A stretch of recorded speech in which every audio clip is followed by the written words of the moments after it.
An Indian bowler trended in the cricket realm on last Saturday. An Indian bowler has trended in the cricket realm this Thursday, both leaving emotions ranging from shock to ecstasy, and both producing different but important stories for us to talk about this week on the pod. A dismissal deciding a match before a ball was even bowled, an injury that may possibly have decided the fate of India before the World Cup has begun. Hello and welcome to the Express Sports Pod. This is Game Time and I am Rahul Pandey. And I'm sure अब तक आपको पता पड़ गया होगा कि इस episode में हम किन दो टॉपिक्स पे बात करेंगे. And joining me to talk about them is the other Pandey from the Indian Express Sports Desk, Devendra Pandey. Devendra bhai, let's start with what happened last Saturday at Lord's. India versus England, third ODI. Interesting ODI. Low-scoring match tha, chasing 170 in the final ODI of the series जो India already जीत चुकी थी. England were 119 for 9, but Charlie Dean and Freya Davis की partnership was really looking like that would change the game for them. They reached 153. Match finishing moments में है, and they were looking in control, which is when Dipti Sharma, the Indian off-spinner, pulled out from finishing her action on the fourth ball of the 44th over, and she had spotted Charlie Dean leaving the crease, and she just calmly dislodged the bails at the non-striker's end, and India won the match. But उसके बाद से जो कुछ हुआ है, as soon as that dismissal happened, all the talks around it, all the talks of whether it should have happened, whether it shouldn't have happened, how have you taken all that? मतलब आपको क्या ये सही लगा? सबसे पहले बात करते हैं, और क्या वजह है कि इस पे इतना आउटबर्स्ट हुआ है इमोशंस का? राहुल, पहले तू मुझे सच बता, जो तू पहला इंट्रो दिया तूने लिख के बोला ना, ये एकदम स्कूल में होता था ना, वैसा हुआ पक्का? तूने आईने में खड़े होके एकदम एलोकेशन के एक दिन पहले, बेसिकली हम जैसा करते ना एलोकेशन के टाइम पे, वैसे ही लगा एकदम इंट्रो, एकदम कॉपी कैट एकदम. चलो हम आते ग्राउंड पर. मुझे ऐसा लगा कि Deepti Sharma was dam right. इतना आउटरेज इसलिए हुआ क्योंकि इंग्लैंड टीम था. ये बेचारा कोई वेस्ट इंडीज ये खेलता होता, श्रीलंका खेलता होता, बेचारे को तो पूरी दुनिया को पता भी नहीं चलता. हाँ ठीक है, यहाँ इतना मुद्दा नहीं बनता. तो थोड़ा कमेंटेटर्स कूद पड़े, फॉर्मर क्रिकेटर्स कूद पड़े, और करंट इंग्लैंड क्रिकेटर्स भी कूद पड़े, क्योंकि उनके साथ जो अन्याय होता है उनको लगता है अन्याय है. हमारे साथ अन्याय हो गया, देखिए जनाब, पर बाकी लोगों के साथ हो तो लगता नहीं है. पर Deepti Sharma was totally right. It was in the rule book. जो लोग क्वेश्चन कर रहे हैं थोड़ा रूल बुक पढ़ लें. दीप्ति ने डीन को कहा भी था कि आप बाहर जा रही हैं, अंपायर को भी वार्न किया था. आईली तो वार्न नहीं करना चाहिए क्योंकि अब तो रूल में है वो. मेरा क्वेश्चन यही है कि जब बैट्समैन स्विच हिट खेलता है तो क्या वो अनफेयर नहीं रहता है? वो भी तो अनफेयर रहता है ना, उसको तो रूल में भी नहीं है. पर खेलता है तो बैट्स उससे रन मारता है, तो आइडली ये स्विच हिट नहीं होना चाहिए अगर देखा जाए तो, क्योंकि उसका I don't know how to put in words, but जो दीप्ति ने किया सही किया मेरे हिसाब से. और ये जो होल आउटेज हुआ सोशल मीडिया हुआ और इंग्लैंड था इसलिए हुआ, नहीं तो इतना होता नहीं. बिल्कुल. और कुछ ही दिन पहले अभी आईसीसी ने प्लेइंग कंडीशंस में जो नए चेंजेस हैं वो इंट्रोड्यूस किए थे. मार्च में एमसीसी ने उन चेंजेस के बारे में बात की थी, जिनमें ये जो रनआउट है, नॉन स्ट्राइकर एंड पे जो रनआउट है बॉल होने से पहले, इससे पहले एमसीसी लॉ बुक में लॉ 41 जो कि अनफेयर प्ले कैटेगरी है उसमें रखा जाता था, जहां पर स्पिरिट ऑफ क्रिकेट की बात की जाती है. जो लॉ 41 है उस कैटेगरी में आईसीसी ने काफी एक एमसीसी लॉ बुक में काफी वेग सही टर्म है स्पिरिट ऑफ क्रिकेट, जिसका काफी यूज हुआ है इस इंसिडेंट में. बट वो तो चेंज हो चुका था. वहां से जो run out end non strikers end है, that had been shifted to the run out section which is law 38 in the MCC rule book. उसके बावजूद there were usage of this term which is spirit of cricket, and I think larger for us is because it happens before a ball is bowled, and that's what a lot of people have said, right? Joss Butler जो कि England के white ball captain है, हाल फिलहाल में अभी England के साथ नहीं है और पाकिस्तान सीरीज में नहीं खेल रहा है, लेकिन is England white ball captain. उन्होंने काफी एक इंटरेस्टिंग स्टेटमेंट कहा. उन्होंने ये कहा कि अगर वर्ल्ड कप फाइनल में उनका एक खिलाड़ी ऐसा करता है, if he manages to run someone out just because the batter is leaving the crease before a ball is bowled, then he'll recall the batter, which is quite interesting because he has basically given a clue to any of the teams who are facing England come the World Cup final कि yeah, you can just leave your crease, try and take advantage of that extra inch, and England will basically call you back. I mean, that's crazy, right? या लेकिन यार ये तो अभी on hindsight सब बातें हो रही है ना कि ऐसा होगा, ऐसा कॉल यू बैक करेंगे करके। मेरा ये फंडा क्लियर है, दीप्ति ने क्या गलत किया पहले बात तो नहीं, शी डिड जो रूल में था। और ऐसा क्रंच मोमेंट जब आता है ना, जब मैच ऊपर नीचे होता है, और स्पेशली अब थोड़ा पास देखें इंडिया इंग्लैंड गेम्स या जितने भी रिसेंट इंडिया के मैचेस हुए हैं, हम क्लोज गेम थोड़ा ज़्यादा हार रहे हैं या एंड में आते आते हारे हैं। तो शायद दीप्ति पे वो भी मन में चलता रहेगा कि अगर ये बाहर निकल रही हो तो आउट करूँ। जो इंडिया में टेनिस बॉल क्रिकेट खेलता है, ये रूल पहले बात मुझे लगता है कि एमसीसी ने बहुत बाद में इम्प्लीमेंट किया है। मुझे याद है जब हम लोग टेनिस बॉल क्रिकेट खेलते थे, हमारे यहाँ रूल बहुत पहले से था, वो हम उसको मैदान क्रिकेट क्लब वाले रूल बोलते थे। ये रूल तो हमारे यहाँ एग्जिस्ट पहले से करता था। और दीप्ति वॉज डैम राइट। मैं तो फुल सपोर्ट करूंगा उस लड़की को, क्योंकि उस लड़की ने प्रेजेंस ऑफ माइंड दिखाया उस समय।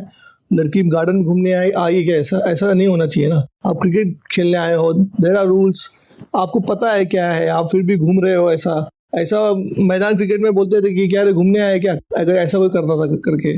तो मुझे लगता है दीप्ति वॉज डैम राइट, और जो उसने किया वो सही किया।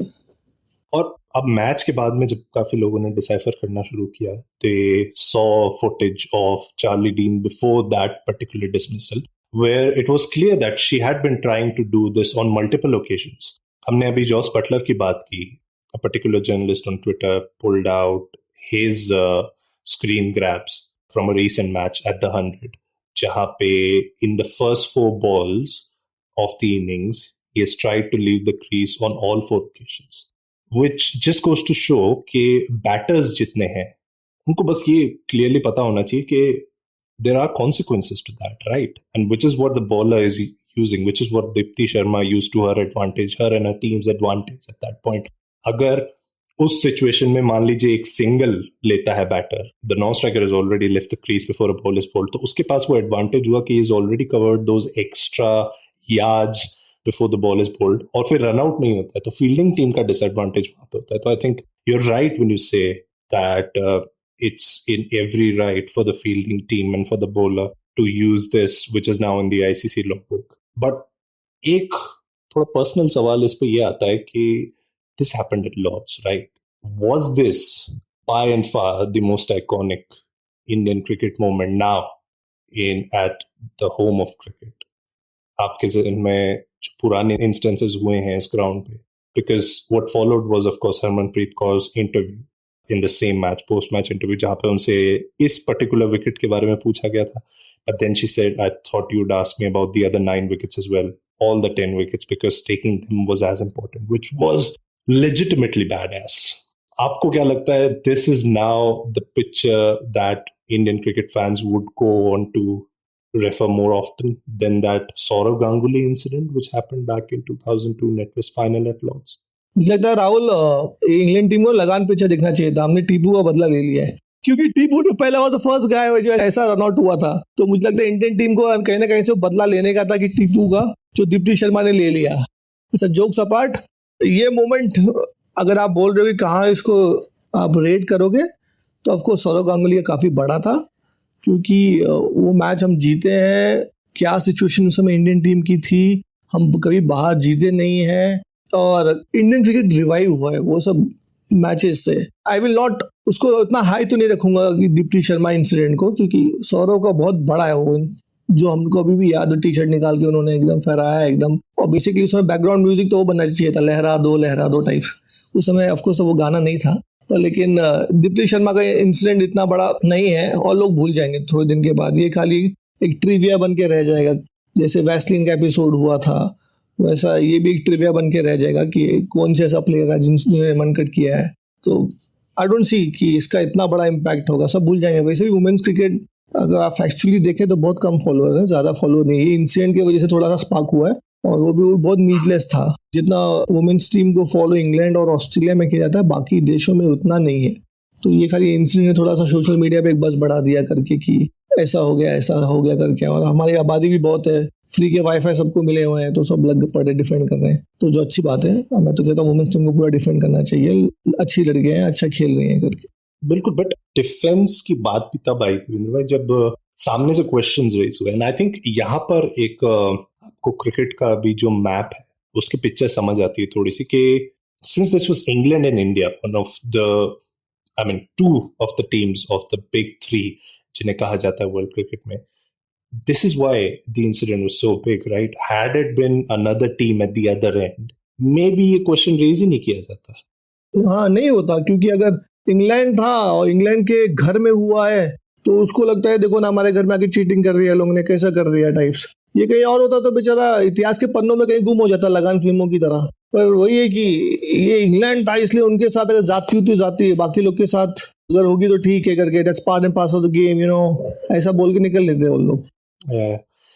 Well, that was one big incident that took place in Indian cricket in these past 7 days. Another one just came by less than 24 hours ago when we are recording this podcast. Devendra भाई, आपने ये news break की थी Indian express के लिए कल, Jasprit Bumrah and the blow that's been dealt to the Indian cricket team just ahead of the World Cup, likely to miss the World Cup squad. Of course, no confirmation has been made from BCCI yet, but I'd want you to tell this to all our listeners, what the situation is on Friday as we record this episode. तो जो listener सुन रहे हैं वो actually Bumrah पे board अभी भी contemplate कर रहा है कि क्या सिचुएशन है. उनका बैक स्कैन करने के लिए कहा गया है. स्ट्रेस फ्रैक्चर है कि नहीं है वो अभी क्लैरिटी नहीं है. अगर स्ट्रेस फ्रैक्चर होगा तो जो डॉक्टर्स कहते हैं या एक्सपर्ट्स कहते हैं कि ये नॉर्मल हील हो सकता है, तो ऑपरेशन की भी जरूरत नहीं है. अगर ऑपरेशन हुआ तो ज़्यादा लंबा समय जाता है इसमें. पर मुझे जो लग रहा है बोर्ड थोड़ा और रुकेगा, क्योंकि अगर बुमराह इतने बड़े प्लेयर हैं, अगर थोड़ा मिड में भी आ सकते हैं वर्ल्ड कप के दौरान, तो बोर्ड वो गैम्बल लेने के लिए रेडी है, बशर्ते बुमराह का बॉडी वैसे रिस्पॉन्ड करे. फिलहाल तो बुमराह इस समय एनसीए में है, बेंगलोर में. वहाँ उनका रिहैब अब शुरू होगा. ट्राई करेंगे फिजियोज की, क्योंकि वर्ल्ड कप का भी टाइम है. अक्टूबर 13 से वर्ल्ड कप शुरू होने वाला है, तो इंडिया के मैचेस तो बाद में है, तो फिर भी अपने पास 20-21 दिन का समय है. अगर उस समय उनको कुछ पॉजिटिव साइन आता है, you never know, Bumrah will be on direct flight straight to Australia और वहाँ जाके खेले भी हो. वैसे भी बुमराह का हिस्ट्री रहा है कि वो डायरेक्ट फ्लाइट जाके खेले ऑस्ट्रेलिया में. व्हेन ही डेब्यूड, वो सीधा लास्ट मोमेंट उनको भेजा गया था टू सिडनी. जस्ट होपफुल रहे, क्योंकि बुमराह का रहना टीम के लिए बहुत ज़्यादा जरूरी है. अदरवाइज हमारा बॉलिंग यहाँ हेवायर दिख रहा है T20 वर्ल्ड कप में. बिल्कुल, जैसे कि आपने पॉइंट आउट किया ही है, लास्ट 2 बायलैटरल्स, ऑस्ट्रेलिया के खिलाफ जो बायलैटरल हमने अभी खेली और उसके बाद में साउथ अफ्रीका के अगेंस्ट जो इंडिया की बायलैटरल सीरीज अभी चल रही है, it's been one of the big pointers. Harshal Patel का कमबैक हुआ टीम में, but it hasn't been as smooth जैसा कि उनके शुरुआती कुछ मैचेस रहे थे इंडिया के. Arshdeep Singh also has been a positive, but जब आप एक 3 बॉलर पेस अटैक लेते हैं, apart from the allrounder that you have, you need all of them to fire on all cylinders, which has just not been the case. Bhuvneshwar Kumar के साथ भी अगर आप देखें, he hasn't been able to contain the flow of runs. इस समय बुमराह के अलावा अगर हम देखें टीम में, which are the players do you think who can step up? And considering worst case scenario, अगर बुमराह वर्ल्ड कप में नहीं खेल पाते हैं, which are the other bowlers do you think who will be brought into the picture और वहां से वो step up करेंगे for Indian team come the World Cup? देखो, शमी को है स्टैंड बाय में, तो आइडली तो उनको पहला प्रेफरेंस मिलना चाहिए, क्योंकि आईपीएल पे काफ़ी अच्छा गया है. और ऑस्ट्रेलिया विकेट थोड़ा हार्ड रहेंगे, थोड़ा बाउंस रहेगा, तो आपको ऐसे बॉलर चाहिए जो तेज हों, क्योंकि वहाँ पे विकेट थोड़े फ्लैट भी मिलेंगे. अगर भूवी का वही कि अगर स्विंग नहीं मिला तो, और थोड़ा कंडीशन फेवरेबल नहीं रहा, तो वो जैसा डालता है वैसे डाल नहीं पा, लेटली डाल नहीं पा रहा. वैसे पहले तो बहुत अच्छा डाला उस लड़के ने. तो मैं होपफुल हूँ कि बुमराह शायद मिड टर्म आ जाएगा खेलने के लिए. पर ये इंडिया लाइनअप अगर आप देखें तो काफ़ी कुछ हमने पहले भी शायद बातें कर ली हैं इसके ऊपर, क्योंकि अगर आप बैटिंग में भी देखें तो थोड़ा सा अभी भी कंसिस्टेंसी नहीं है. जिससे आप top 3 same style of player हैं आपके, केएल राहुल हो गए, रोहित शर्मा, विराट कोहली. अगर आप उनका बैटिंग देखें तो सबका थोड़ा टाइम लगा के खेलने वाले लोग हैं. और T20 इतना फास्ट गेम है कि अगर आप वो पहले 6 ओवर में कैश नहीं करते तो बाद में दिक्कत हो जाएगी. ऑस्ट्रेलिया में बड़े ग्राउंड्स होंगे तो ज़्यादा रन शायद ना लगे जितना हम यहाँ आईपीएल में देखते हैं, क्योंकि आईपीएल में 65 यार्ड्स के बाउंड्रीज होती हैं और ऑस्ट्रेलिया में 75-70 के आसपास यार्ड्स का डिफरेंस रहता है. तो वही सब बहुत देखना पड़ेगा. इंडिया का बॉलिंग लाइन अभी जहाँ स्टेप अप करने की बात आ रही है, अर्शदीप से मैं होपफुल हूँ, मैं ज़्यादा होपफुल नहीं हूँ, क्योंकि लड़का भी नया है. बड़े स्टेज पे कैसे परफॉर्म करेगा नहीं करेगा वो भी देखना पड़ेगा, क्योंकि लड़के ने जितना किया अब तक तो अच्छा ही किया है, पर वर्ल्ड कप थोड़ा सा डिफरेंट बॉल गेम होगा, थोड़ा सा मेंटल प्रेशर भी रहेगा, बड़ा बिग स्टेज रहेगा, बड़े मैचेस भी रहेंगे। इंडिया जब फ्लाई करेगा ऑस्ट्रेलिया तो काफी क्वेश्चन मार्क्स लेके जाएगा। आई एम होपिंग कि सब उनको जो भी सवाल है उनको आंसर बीच बीच मिलते रहेंगे। Somebody will step up time and again. Absolutely, and you need those players to do that when you're playing a World Cup. Speaking of stepping up, last time जब India Australia गई थी, we all know that's I think only positive that's holding me kind of strong at this point as a fan. Okay, the last time India played in Australia, there were one too many injuries, and yet the team scripted one of the most historic wins of all time. A different format altogether, but quite remarkable. As of now, जो आज Friday morning को development हुआ है regarding the India-South Africa series, Mohammad Siraj has been added in place of Jasprit Bumrah to the India squad. Do you see him in the T20 picture? Because we're talking about Mohammad Shami. Of course, he had an IPL to remember and was really the leader of the pace attack of Gujarat's team. But अगर हम उनकी Indian team की बात करें तो last World Cup के बाद से he didn't get a chance to feature in the team. It was almost as if management was keeping him for the other two formats. But then this injury happens and all of a sudden एक वो जो balance है team का, that might be a bit wobbly. Do you see Mohammad Siraj also coming into picture? अभी मुश्किल है क्योंकि already BCCI ने स्क्वाड तो अनाउंस कर दिया है। पहले 15 मेंबर्स किया, बाद में स्टैंड बाय आपको करना पड़ता है, और स्टैंड बाय में ऑलरेडी दीपक चाहर भी हैं। तो नाउ दे विल, अगर ऐड करना है तो अभी इनको सिराज को करना पड़ेगा, पर उसके लिए आपको फिर बुमराह का रिप्लेसमेंट के लिए रिक्वेस्ट करना पड़ता है आईसीसी को, वो टेक्निकल कमेटी के पास जाएगा। If Bumrah is not available, ये तब सब बातें आएंगी करेंगे। तो अगर सिराज आएगा तो वोंट बी सरप्राइज ऑल्सो, पर वो सीधा प्लेइंग 11 में आएगा कि नहीं, team management has to take a call on it कि उसको इतना ट्रस्ट दिखाएंगे, क्योंकि वो लड़का आपके फर्स्ट स्कीम ऑफ थिंग्स में था ही नहीं। तो उसको रेड बॉल ज्यादा प्रेफर कर रहे थे, वनडे के लिए भी आप प्रेफर कर रहे थे, लेकिन अब सडनली आप उनको T20 के लिए लेके जाओगे तो वो team management has to look into it, Siraj को यूज करना है कि नहीं करना है वहां पे। Well, quite a few questions and still some time left to answer them before the World Cup comes by. Thank you so much, Devin bhai. It's been a pleasure chatting cricket with you as always. Thank you so much to our listeners who tuned in. There's going to be so much to talk about next week as well, as it was the last week. So you know what to do. You know the drill.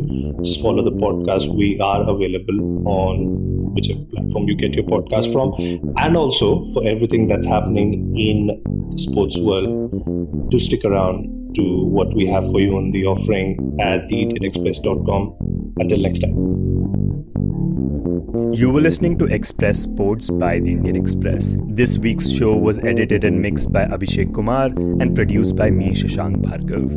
If you like the show, then do subscribe to us wherever you get your podcasts. You can also recommend the show to someone you think will like it. Share it with a friend or someone in your family. It's the best way for people to get to know about us. You can also tweet us at Express Audio and write to us at podcasts@indianexpress.com.